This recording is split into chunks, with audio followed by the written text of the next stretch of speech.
delivering his budget speech this week, Finance Minister Enoch Godongwana announced an increment of the budget allocated to basic education.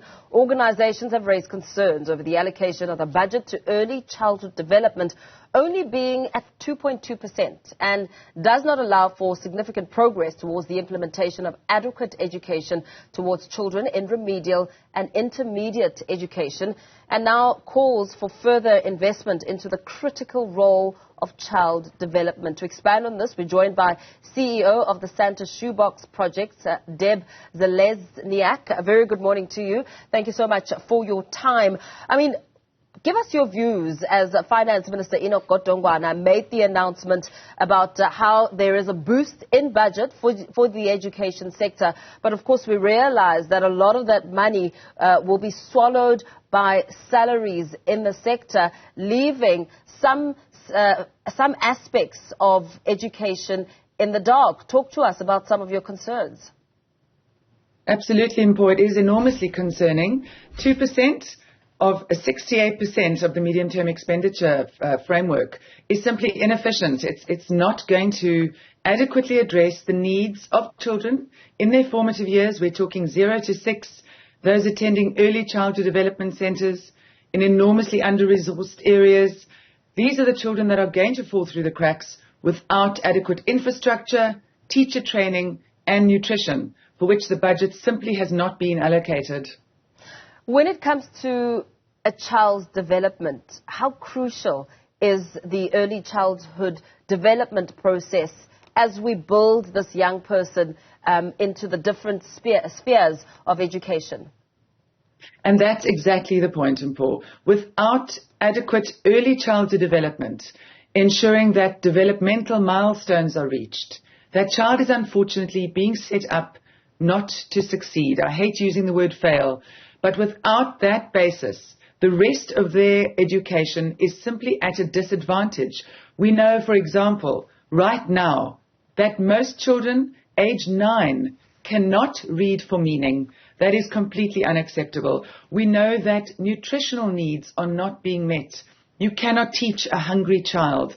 There needs to be a national rollout of an nutritional program. We know that 197 million rand has been allocated to a pilot project for this year, but it's not going to reach sufficient children. Teachers themselves are completely under-resourced. They're stretched beyond measure, and they are not being supported. Their facilities are not being maintained. They're not being trained in the correct skills required to adequately teach a young child. We're looking at a disaster waiting to happen.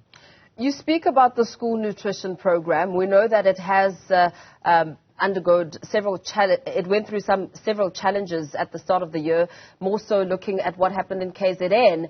Very big concerns around the tender aspect of that program and the kind of foods that children are fed. Is it really nutritional?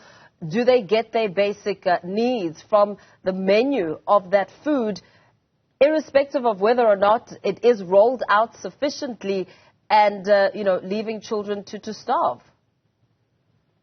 Look, I'm not an expert in nutrition. What I do know is that a child needs the correct nutrition. And I believe that the use of the funding needs to be enforced to ensure that it's properly monitored, to ensure that the product is of adequate quality. We know as well that the early childhood development subsidy, the grant, is unchanged. It has been unchanged since 2019 at 17 rand per child per day, of which 6.80 rand is suggested to be spent on nutrition for the child in the care of an early childhood development center. You and I both know that 17 rand is insufficient in its entirety to feed a child for a day. 6.80 rand is laughable. The balance of the money is to be spent on salaries, as you pointed out, on maintenance. It's insufficient. It needs to be addressed and it needs to be increased materially. Where does this leave the urgent need for an address in the infrastructure issues? Besides the binding school infrastructure law being in place for the past decade, there are still some shortfalls. The shortfall is massive. The early childhood development practitioners are being asked to jump through hoops in order to qualify for that ECD grant from the Department of Basic Education.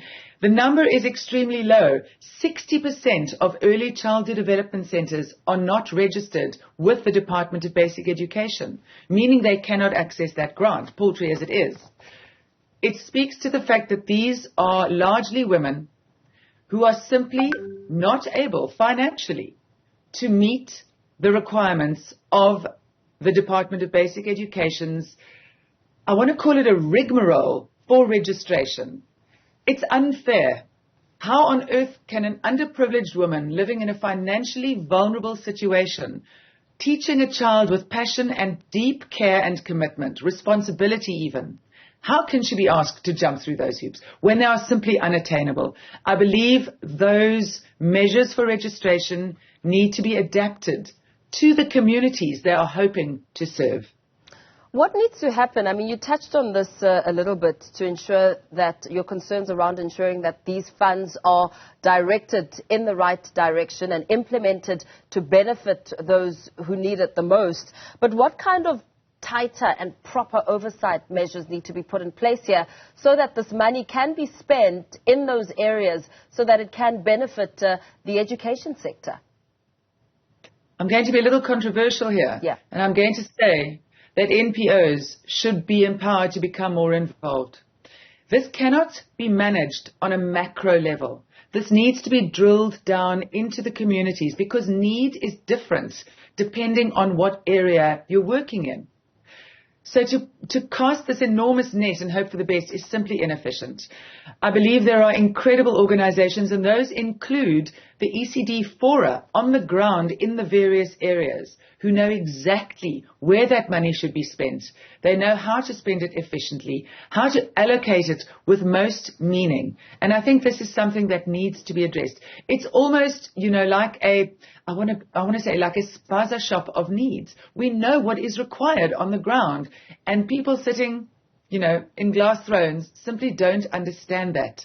The need, for example, in KZN, as you touched on, is completely different to that in the Western Cape. We know within KZN there are enormously far-flung rural areas with completely different needs to those of early childhood development centers in urban areas. This needs to be addressed on an almost one-on-one basis, certainly a more personal approach to ensuring the gaps are filled. That's really what we're looking at. Yes, of course, we need more money allocated to early childhood development, but the money that has been allocated, the 1.59 million rand, needs to be targeted at specific need. That would be my suggestion. Yeah. And you also touched on South Africa's 10-year-olds struggling to read for meaning. What needs to happen there? Is it a point of upskilling educators or getting parents more involved? This must be some sort of multifaceted approach that will need to be put in place to assist 10-year-olds who are not able to read for meaning. I absolutely agree with you. I don't think we can lay the blame at anyone's feet. I think parents should certainly step up. Teachers, though, should certainly be adequately trained. That's part of what we do with the Santa Shoebox Project. We, in fact, partner with other NPOs. We're looking for the experts in the field. There's no point reinventing the wheel. There are incredible trainers out there. We work nationally, teaching children how to incorporate books not only into the literacy aspect of early childhood development, but in fact into many of those developmental milestones. And the parents, yes, should also be brought in for a quick hour. Let's set up a training session, how to sit with your child and ensure that they understand how to hold a book. I mean, it's as basic as that. How to turn a page. Yes, of course. How to identify words and explore literacy.